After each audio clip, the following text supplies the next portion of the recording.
Hello, my friends. Welcome to another episode of Deep True Crime.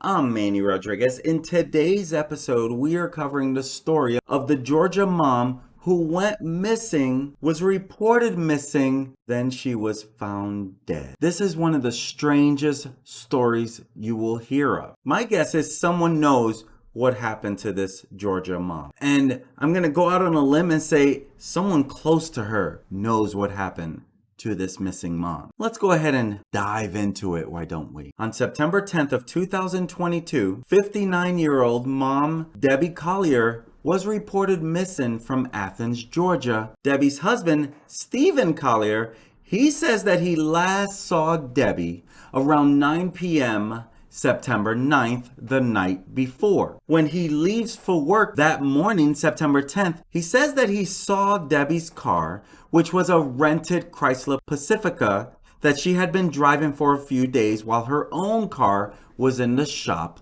with damages. And he says that the car was still in the driveway, so he believed she was still asleep. The couple, they slept in separate rooms due to Stephen's loud snoring. On September 10th, around 3 p.m., Debbie's daughter, Amanda Bearden, she received a Venmo in the amount of $2,385 from her mother that read, "They are not going to let me go. Love you. There is a key to the house in the blue flower pot by the door." Amanda, after this, she says that she tried to call Debbie several times, but the calls went to voicemail. She says that her mother left the home with only her debit card and driver's license. The next day, police used the Sirius XM radio in Debbie's rented Chrysler to locate the vehicle, which was found about 60 miles away from Athens on the side of the road in Clarksville, Georgia. The report notes that the vehicle was unlocked and nobody was inside. When the car was located, Debbie's daughter told police that her mother did not have a history of mental illness, but that she did have a bad back and could not have walked far. As the police investigated the surrounding area, they found a red tote bag, a partially burned blue tarp, and remains of a fire. K9 units discovered the remains of Debbie Collier down an embankment in the woods about half a mile from her vehicle. The police report notes that Debbie was found nude, lying on her back, and her remains were apparently burned with what appears to be charring on her abdomen. Debbie was grasping the trunk of a small tree with her right hand when she died. The report indicates that other items of evidence were recovered from the scene, but does not specify what those items are. Investigators are treating this case as a homicide, as they have not found any proof of a kidnapping. The state examiner is performing an autopsy. Very few details have been released so far, and no suspects have been identified. The distraught husband of the murdered Georgia mom, Debbie Collier, he spoke exclusively to DailyMail.com, saying, "She was a beautiful woman and I loved her." Steve Collier, he visibly fought back tears as he spoke on the driveway of his single-family home in a secluded wooded neighborhood of Athens, which was 60 miles from where his wife's naked and burnt body was discovered in a ravine. Mr. Collier, he says, "It has been a long 2 weeks and I'm very tired." He added, "My wife was a wonderful person." A close friend of the couple, who did not want to be identified, shared with DailyMail.com, "Steve loved Debbie with all his heart. I know that for a fact." The neighbor continues, "I cannot imagine what he's going through right now with the terrible loss of his wife and having to be part of the murder investigation and all that entails. I have known them both for many years and they were a devoted couple." And the neighbor says, "I know suspicion can fall on the family of murder victims, but I would bet my life Steve had nothing whatsoever to do with Debbie's disappearance." Mr. Collier, he spoke to DailyMail.com after a friend picked him up from his house and took him to collect a black Ford Ranger pickup truck from a repair shop, which he then drove home. Police say that Mr. Collier's wife's vehicle was being repaired when she vanished, which is why she was renting the 2022 Chrysler Pacifica, which was found beside a track that eventually led to her body near scenic Tallulah Falls. Habersham County Sheriff's Office, they said there is no evidence to suggest the real estate office manager was kidnapped, despite a chilling message to her daughter Amanda Bearden suggesting she might be captive. Officers have executed several search warrants at locations tied to the victim and also held preliminary interviews with people close to her. And as part of this, whenever you have anything like this, the ones they're going to really look at is the family. Those are the closest ones to her. So it is normal. So far, they really are looking into the family, especially the daughter, because this is such a strange occurrence. Now, I'm not saying that I'm pointing fingers to anyone because I have no clue at this stage. I am writing off Steve, the husband. I don't think he has anything to do with this. The daughter and others, I'm not quite writing them off, not pointing fingers, but I'm not sold on them being innocent. I feel like there's more to this story.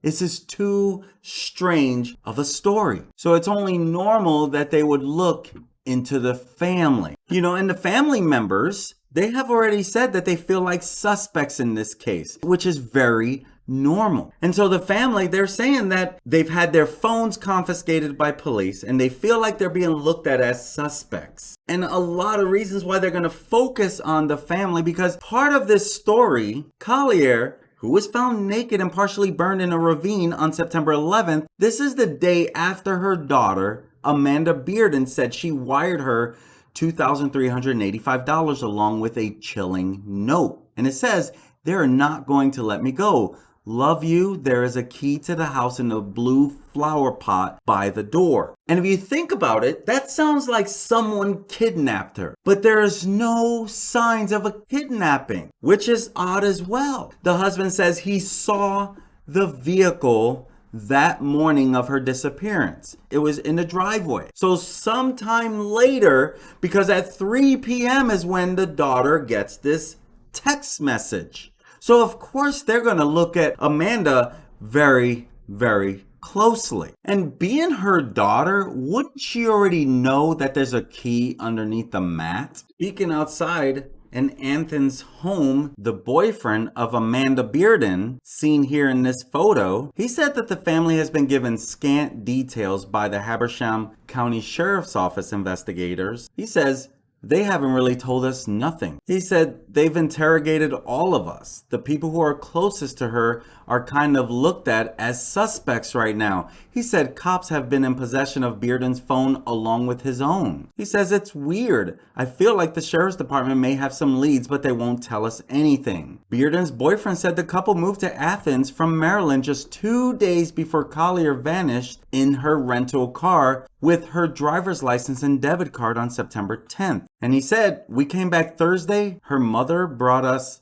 lunch Friday, and then Saturday is when she went missing." A neighbor of theirs did tell the Post that she heard a commotion coming from Collier's home the night before she vanished, and the family frequently engaged in screaming and fighting. So hearing them fight was nothing out of the ordinary for them, but she did hear a fight between two people in the home the night before. A Post reporter toured the crime scene where discarded pieces of yellow police tape and blue gloves formed a trail to the base of an uprooted tree where Collier's body was found. Charred roots, burned paper towels, and melted blue plastic from a tarp were also still visible. And Bearden, she said, "My mom was my everything," because she saw when they were taking her body out of the ravine, and she was hysterical about it. And in an interview, she said, "Somebody took my whole world from me. She was a beautiful, kind, giving woman, and she didn't deserve any of this. I want justice for my mom." And a quick little scenario of where this all was from one another. You can see south of the map, Debbie's home. This is where she left the house in a rented black Chrysler Pacifica because her car had recently been in a crash. Then you can see 60 miles north. Collier was found yards away near a red tote by an uprooted tree.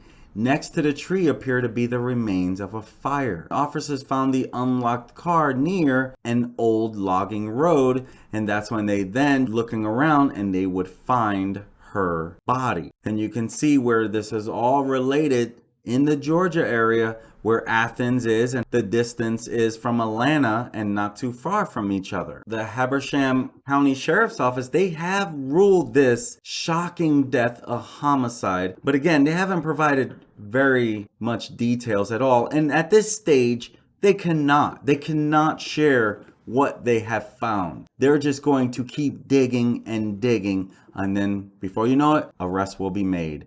I'm sure we're going to find more information on this as time goes on. But a statement from the sheriff on September 21st said, "At this time, there is no evidence to suggest or support that this incident was related to a kidnapping or that this was a suicide." Bearden's boyfriend, he says, "We have no clue what's going on. We've pretty much just been sitting at home watching movies." We do find out, just as part of information that we're receiving, but we find out that the daughter, she's had a long history of arrests, including battery, fights with her boyfriend.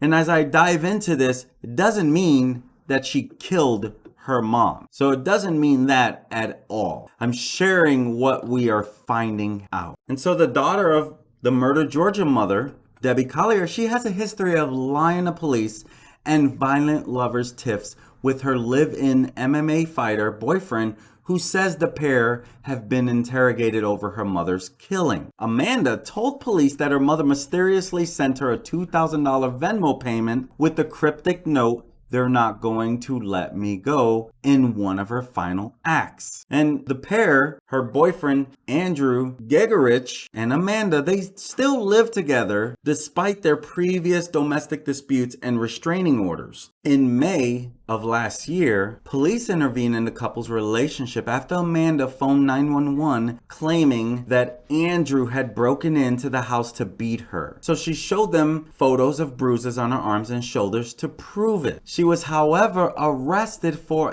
falsely reporting a burglary after police determined he was living in the home and had full access to it. Andrew was arrested on battery charges and the pair were ordered to stay apart. Gigerich had complained that the pair were recently interrogated by police over Debbie's death. After her death, we also find out about these pictures that she posted to Facebook. In December of 2020, she posted, "Look what I did to myself when I face planted on the concrete sidewalk." And she writes, "I do not have any eye makeup on the right eye." And these images show her badly bruised right eye swollen shut and scrape marks above and below. And Dr. Emerlou, a former Florida forensic pathologist, told the news outlet that the injuries seen on Facebook would be consistent with a fall, adding that the damage was caused by something hard and relatively flat, at least a portion of the object that came into contact with her. We also find out about a chilling note that was threatening violence against Debbie Collier and family. And this note was done by the boyfriend of the murdered Georgia mom, Debbie Collier's daughter, who allegedly threatened violence against her entire family last year in a chilling note, was arrested just last month for violating parole. And it says, "If you or your family ever come near me again, I will hurt them," the former amateur MMA fighter Andrew Gigerich supposedly wrote to Debbie's daughter, Amanda Bearden, in a chilling note that was obtained by the New York Post. And the handwritten message, scrawled in green marker, was included in police evidence photos following a May 2021 domestic dispute between Bearden and Gigerich, who were living in a home owned by her stepfather, Debbie's husband, Steve. And it says, "Have a nice life, you lion, ASSBITCH.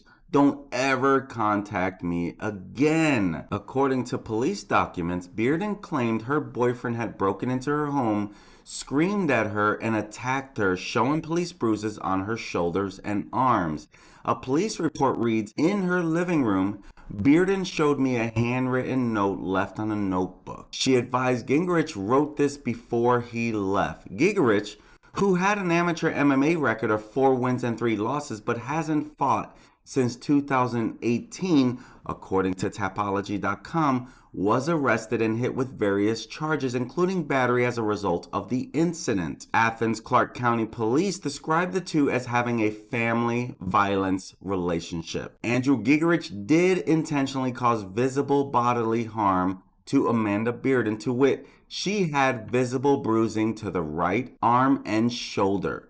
His May 2021 arrest warrant stated. He was also ordered to stay away from Bearden, who was also arrested and charged at the same time for making a false report for saying Gingrich had broken into their home when they actually lived together. Her case over the incident is still believed to be ongoing. The same police report also quoted a man who identified himself as Bearden's stepfather, who told officers the violence between Bearden and the boyfriend was pretty constant over the entire time they have dated, spanning a couple of years. Despite the order to stay away, Bearden and Gingrich appear to be still living together in the same house, claiming they moved back from Maryland just 2 days before Debbie disappeared. And as I mentioned earlier, Amanda, she has a history of encounters with law enforcement in Athens, Georgia, most recently for a domestic incident that took place in May 2021.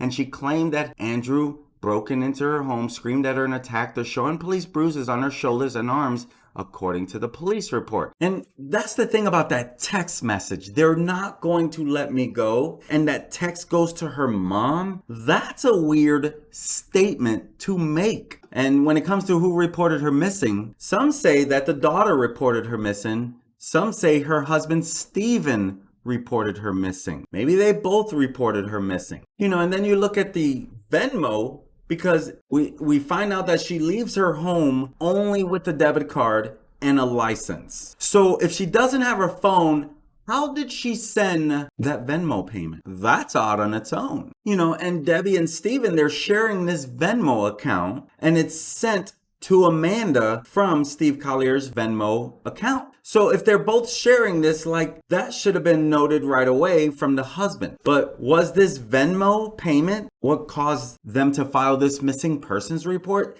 There's so many unanswered questions in this, and little by little, we'll continue to find out more. And the daughter is said to have had addiction issues herself. And then the neighbors saying they heard screaming between 2 women. That is the reason why people are looking at the daughter. I still am not blaming the daughter at all. I don't like to really pinpoint without enough things that have come out. And right now, not enough has come out. Just a very strange story. This Venmo payment to the daughter really is it's an odd situation. Why would she Venmo that to her daughter? That's weird in its own. And so it's is that all that was left in the Venmo? Is there more that was in the Venmo and they could have sent more? Because if it was her last dying declaration and she's like, I want to leave my daughter some money, was there more than $2,400? And so that alone brings a little more sketchiness as well. How much was left? Was it everything that was in the Venmo? Why did she send that to her daughter? That's where a lot of this is so confusing. And the neighbors wanting to be anonymous in what they're sharing, what are they scared of? Do they know more? Because since no one's arrested, they're probably going to be scared, but they didn't even say anything incriminating. Well, the neighbors did say they heard some screaming, so that could be incriminating, but they don't know who was screaming. So there's a lot of unknown answers to this. Little by little, we're going to continue to hear more. My friends, I'm Manny Rodriguez. Stay tuned as we continue to cover this story. I'm not going to just talk about everything. I'm going to wait till there's actually some real developments, not speculation. I'm Manny Rodriguez. Have an amazing day, and I look forward to serving you again. Rest in peace, Debbie Collier. Rest in peace. Have a great day, my friends.